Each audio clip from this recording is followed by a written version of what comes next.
You may have watched in other videos how working with an outsourced CFO impacts you as a business owner. But how does it impact your finance team? Because the reality is the people we actually work with the most and the closest to on an ongoing basis is the finance team. I'm going to share with you a little bit of an anecdote, and I didn't realize this early on in our journey at CFO Dynamics and as an outsourced CFO provider is you'd meet with the finance team and they're immediately intimidated. They don't tell you that, it's just the feedback that comes through later on. Because quite often their thinking is, hey, are these people here trying to get us out of a job? Are they going to try to change the way we do things for the worse and it's going to leave me out of a job? Are they going to tell the boss that I'm terrible at what I'm doing and I'm going to lose my job? You can see a common theme here. But there's an intimidation aspect to it. So the first thing we actually do, we let them know immediately what we're trying to achieve, and just as much of what we're trying to achieve, what we're also not trying to achieve. So step one, remove the intimidation by sharing with the team what the goals are, how we're trying to make their life easier, better, and improve the process. And once people know that, they get quite excited because they realize, oh cool, I've been doing something like this in the past and scratching my ear this way, and realizing it's far easier if I scratch my ear this way.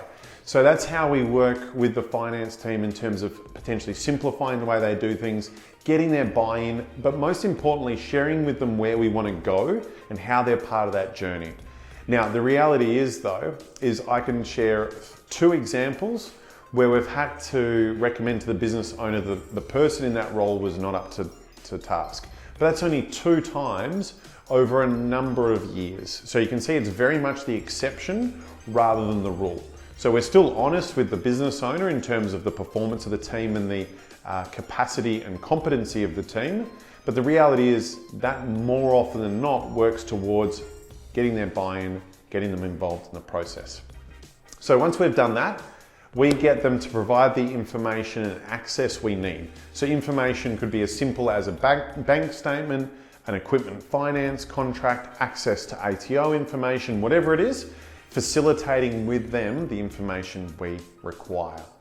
Once we've got that, we start looking at training and systems. So working with the individual team members or groups of team members around what they need to do, how we do it, and more often than not, it's a collaborative approach, but getting their feedback. But as a general rule, they're quite receptive of, yeah, if you guys think this way is going to work better, we're all on board with it and implementing those systems and processes through training them up.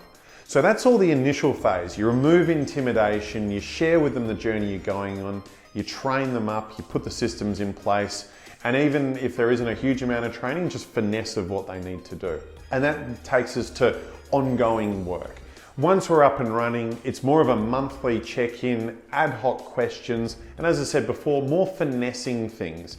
You're not fundamentally changing the way we do things. It's more of a finesse of tweaks here and there to optimize the performance of your finance team.